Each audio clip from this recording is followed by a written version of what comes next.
Shalom, shalom, shalom et soyez les bienvenus dans cette nouvelle vidéo. Si vous venez de tomber sur cette chaîne, soyez les bienvenus. Vous êtes sur la chaîne YouTube Christ TV7 ou encore sur la chaîne Facebook Christ TV7.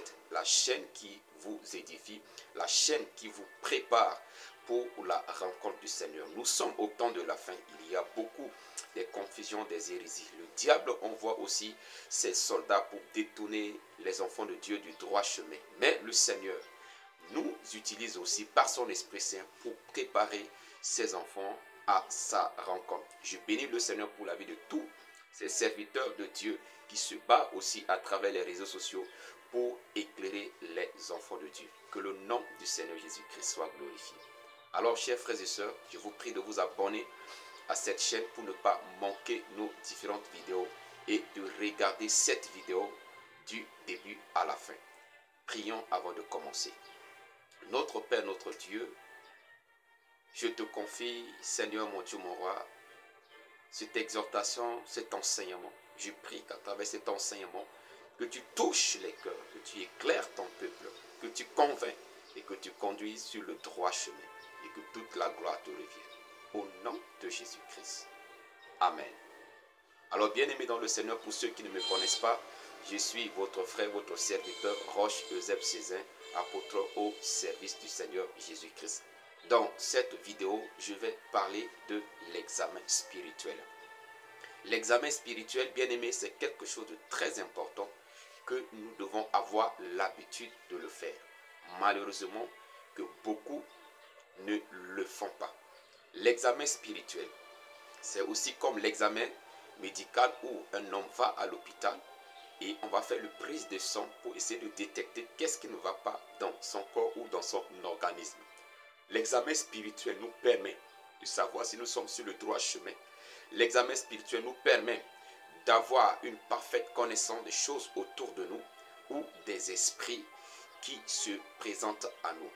Bien-aimés dans le Seigneur, à un moment de la vie, il faut souvent se poser la question. Suis-je sur le droit chemin? Suis-je dans la volonté de Dieu? Suis-je en train de faire des choses agréables à Dieu? De temps en temps, il faut s'examiner. Avant de commencer à lire la parole de Dieu, je vais vous partager le témoignage d'une servante de Dieu. Il y a une servante de Dieu qui a fait des années dans le ministère, des années, plus de 20 ans dans le ministère.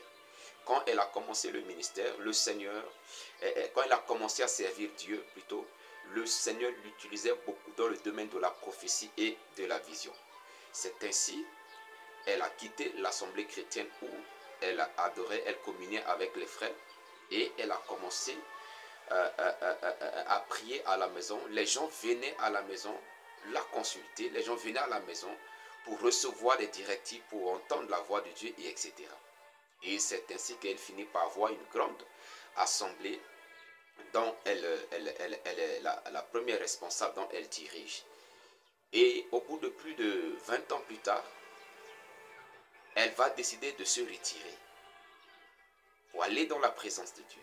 Elle a décidé de prendre une retraite personnelle pour chercher la face de Dieu sur certaines questions qui la préoccupaient. Et pendant cette retraite, le Seigneur va se révéler à elle en disant: tout ce que tu fais pendant les 20 ans, je ne suis pas dedans. Tu n'es pas dans ma volonté. Tu es sorti de ma volonté il y a plus de 20 ans. Et elle était surprise. Pourquoi? Parce que ce qu'elle faisait, elle pensait tellement être sur le droit chemin. Elle pensait être dans la volonté de Dieu. Le Seigneur lui a dit que tu n'es pas dans ma volonté. Tu t'es écarté de ma volonté. Je t'ai choisi. Je t'ai donné ce don. Mais tu t'es sorti de ma volonté. Alors, bien-aimé dans le Seigneur, c'est ainsi que parfois, on pense être sur le droit chemin, alors qu'on n'est pas sur le droit chemin. Je me rappelle d'un prédicateur qui prêchait une fois, je l'ai suivi à la radio. Il disait qu'on l'a invité à une conférence et il était dans la voiture avec d'autres collaborateurs. Ils étaient en train de causer, de parler de beaucoup de choses. Et arrivé à un carrefour, au lieu de tourner à gauche, eux, ils ont pris à droite. Et ils ont continué leur chemin. Ils ont fait des dizaines de kilomètres avant de se rendre compte qu'ils ne sont pas sur le droit chemin. Et il fallait revenir d'abord au niveau du carrefour pour prendre à gauche et retrouver le droit chemin. Bien-aimés dans le Seigneur, il arrive de fois, on n'est pas sur le droit chemin, mais on pense être sur le droit chemin. Voilà pourquoi nous devons souvent nous examiner. Voyons ce que la parole de Dieu dit dans 2 Corinthiens, le chapitre 13, le verset 5. 2 Corinthiens chapitre 13, le verset 5. Il est écrit. Excusez-moi, oui, 2 Corinthiens. Oh, désolé, je suis dans 1 Corinthiens. Voilà, je l'ai mis. 2 Corinthiens chapitre 13, le verset 5. Il est écrit. Examinez-vous vous-même pour savoir si vous êtes dans la foi. Examinez-vous vous-même pour savoir si vous êtes dans la foi. Bien-aimés dans le Seigneur, on peut penser être dans la foi alors qu'on a déjà abandonné la foi. Surtout de nos jours, les gens ont tendance à confondre la pensée positive de la foi. Les gens confondent ces deux. Ce n'est pas pareil. La pensée positive n'est pas forcément la foi. Et souvent, on pense être dans la foi. On pense être toujours dans la foi. Alors, il y a très longtemps, on s'est déjà détourné du Seigneur. C'est pourquoi, bien aimé dans le Seigneur, à un moment de notre vie, nous devons nous poser la question de savoir, suis-je toujours dans la foi? Suis-je toujours dans la volonté de Dieu? Suis-je toujours en train d'accomplir la volonté de Dieu? Bien aimé dans le Seigneur, il est important de se poser cette question pour ne pas être surpris à la dernière minute de se rendre compte que nous ne sommes pas sur le droit chemin. Et la parole de Dieu nous dit de nous examiner nous-mêmes. Nous devons nous examiner nous-mêmes à travers la parole de Dieu. Est-ce que ma vie est conforme à la parole de Dieu? Est-ce que ma marche est conforme à la parole de Dieu? Est-ce que ma manière d'être est conforme à la parole de Dieu? Est-ce que ce que je fais, est-ce que mon langage est conforme à la volonté de Dieu? C'est ainsi que nous devons nous examiner, bien-aimés dans le Seigneur, pour savoir si nous sommes toujours dans la foi. Voyons la question suivante. L'une des choses que l'examen spirituel nous permet de savoir, nous allons voir dans 1 Thessaloniciens chapitre 5, c'est un verset qui est connu. 1 Thessaloniciens chapitre 5, à partir du verset 20. Il est écrit, ne méprisez pas les prophéties, mais examinez toutes choses, retenez ce qui est bon. La parole de Dieu nous dit de ne pas mépriser les prophéties, mais d'examiner toutes choses. Bien-aimés dans le Seigneur, quand quelqu'un vient vous parler de la part de Dieu, est-ce que vous prenez le soin d'examiner ce que la personne vous dit, ou bien comme la personne prétend vous parler de la part de Dieu, vous acceptez la chose sans toutefois examiner? Combien de gens reçoivent des prophéties sans examiner si cette prophétie-là vient véritablement de Dieu? Vous savez, bien aimé dans le Seigneur, quelqu'un peut prophétiser par un mauvais esprit. Quelqu'un peut prophétiser par l'esprit de Python. Et vous allez penser que c'est l'esprit de Dieu qui vous parle, alors que ce n'est pas l'esprit de Dieu. Nous devons examiner toutes choses. Ça peut être une vision, ça peut être un songe, ça peut être même un enseignement qu'on nous donne. Nous devons prendre le soin de faire quoi? D'examiner, bien-aimé dans le Seigneur. C'est très important d'examiner toutes choses. C'est très important. Beaucoup sont tombés dans le piège de l'ennemi aujourd'hui à cause du fait qu'ils ne prennent pas le soin d'examiner les choses. Beaucoup n'examinent pas. Beaucoup n'examinent pas. Ce n'est pas parce que c'est un prophète qui a dit, ce n'est pas parce que c'est un homme de Dieu qui a dit que tu n'as pas le droit d'examiner. Ce n'est pas parce que c'est un père spirituel qui a dit que tu n'as pas le droit d'examiner. Alléluia. Un être humain peut se tromper. Toi-même, tu peux te tromper. Tu peux faire un songe pensant que c'est une révélation venant du Seigneur, alors que ce sont les fruits de tes propres pensées. Voilà pourquoi, bien-aimé dans le Seigneur, il faut toujours examiner. Il y a des gens qui se lèvent le matin parce qu'il a vu qu'il a, il a fait un son dans lequel il s'est marié avec elle. Il se lève, il dit, mais tel est son mari. Alors que la personne est déjà mariée, ou telle est ma femme. Bien-aimé dans le Seigneur, prenez le soin d'examiner les choses. La parole de Dieu nous dit de ne pas mépriser les prophéties, de ne pas mépriser ce que les hommes ou les femmes de Dieu nous disent, de ne pas mépriser ce que nous recevons, peut-être les songes que nous faisons, les visions que nous ayons, de ne pas mépriser cela. Mais, bien avant tout, il faut examiner d'abord pour voir si ça vient de la part du Seigneur, pour voir si c'est le Saint-Esprit qui parle, ou bien c'est un autre esprit, ou bien c'est un mauvais esprit qui parle.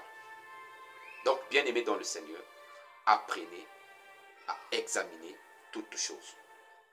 Le verset suivant, 1 Jean chapitre 4, le verset 1. Qu'est-ce que la Bible nous dit dans 1 Jean chapitre 4? Le verset 1. Il est écrit, bien-aimés, n'ajoutez pas foi à tout esprit, mais éprouvez les esprits pour savoir s'ils sont de Dieu. Car plusieurs faux prophètes sont venus dans le monde. Alléluia. Je reprends, je répète, la parole de Dieu dit, je reprends la lecture. Bien-aimés, n'ajoutez pas foi à tout esprit, mais éprouvez les esprits pour savoir s'ils sont de Dieu. Car plusieurs faux prophètes sont venus dans le monde. Bien-aimés dans le Seigneur, la parole de Dieu nous demande d'éprouver les esprits, c'est-à-dire examiner l'esprit qui est derrière une manifestation, l'esprit qui est derrière une parole. Car bon nombre de faux prophètes, car beaucoup de faux prophètes sont venus dans le monde. Permettez-moi de vous rappeler l'histoire de vieux et de jeunes prophètes. La Bible nous raconte une histoire triste. Il y avait un jeune prophète qui a reçu, lors de la part du Seigneur, d'aller, je pense que c'est dans une ville à Bethel, et de prophétiser contre un autel que le roi de l'époque a élevé au dieu Baal. Et le Seigneur a demandé à ce prophète d'aller parler contre cet autel-là. Et le Seigneur lui a donné la recommandation suivante. Le chemin par lequel tu vas passer pour aller à la ville, pour arriver à la ville, ne prends pas le même chemin pour revenir. Alléluia. Or, cet homme de Dieu, ce prophète, il est de Juda. Et le Seigneur lui dit, quand tu vas partir, de retour, ne prends pas le même chemin. Deuxième recommandation, arriver là-bas, ne mange pas là-bas, ne bois pas là-bas. Si quelqu'un te donne de quoi manger, si quelqu'un te donne de quoi boire, si quelqu'un t'offre un quelconque présent, n'accepte pas cela. Va seulement faire ce que je t'ai demandé de faire.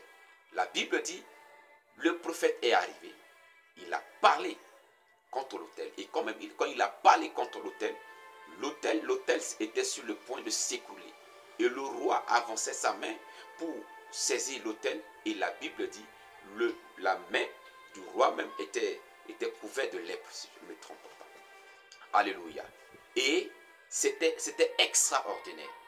Il a parlé, l'autel s'est écroulé. Les gens ont compris que vraiment Dieu a utilisé ce dernier.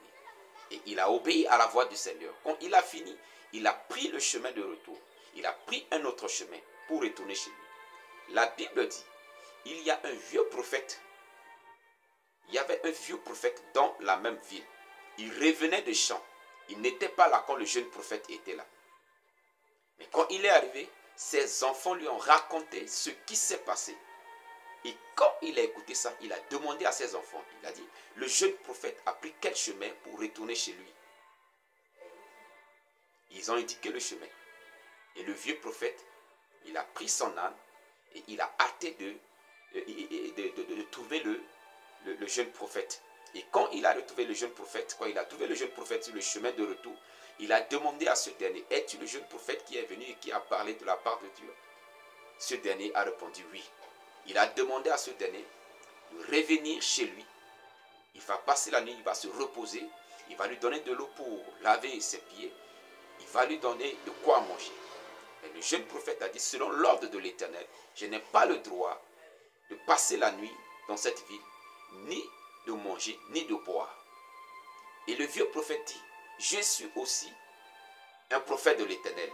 Il y a un ange de l'Éternel qui m'est apparu et qui me demande de venir vers toi, de te ramener chez moi et de te donner à manger et de faire reposer. Et quand le jeune prophète a écouté cela, il n'a pas pris le soin d'éprouver l'esprit qui animait le vieux prophète. Il n'a pas pris le soin d'examiner cela. Je me dis peut-être il se disait comme c'est un aîné qui a parlé, donc il a forcément raison. Comme c'est un vieillard, comme c'est un vieux, donc il a forcément raison. Comme il se présente comme un serviteur de Dieu, comme un prophète aussi, donc il a forcément raison. Je ne sais pas. Quelle raison l'anime? Quelle raison le poussa à faire quoi? À faire demi-tour avec ce vieux prophète.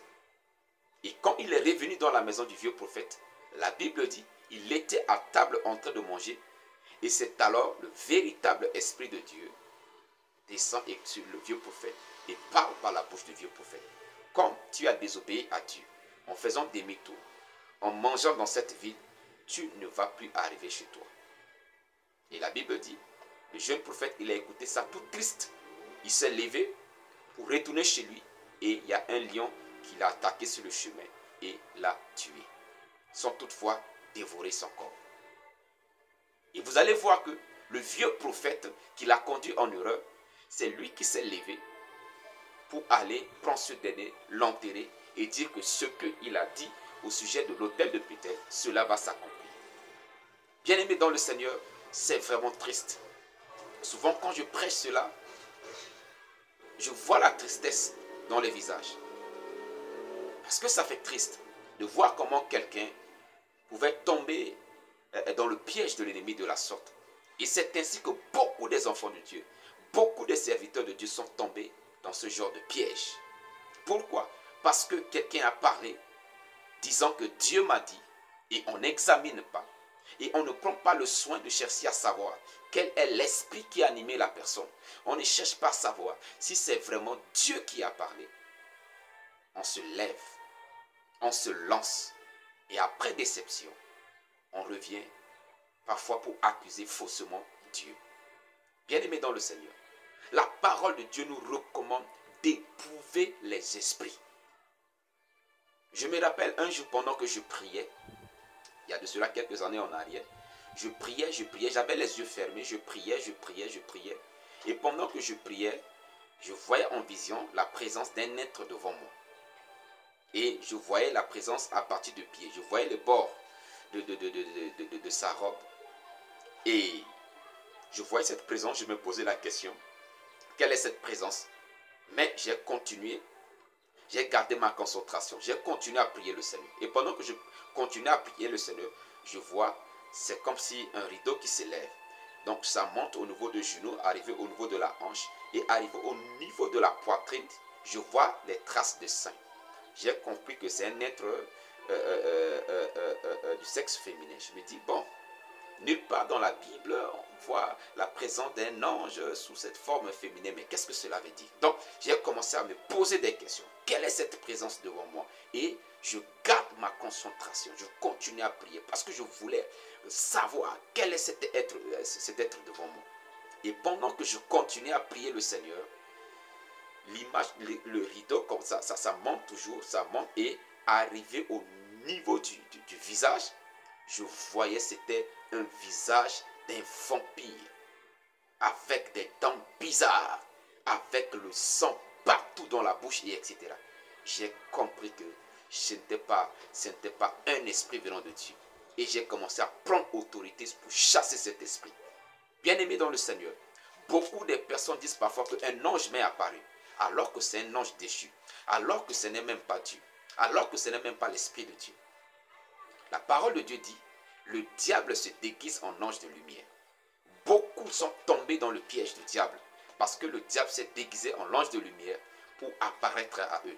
Mais sans examiner toutes choses, ils ont pris sa pensée que c'est Dieu.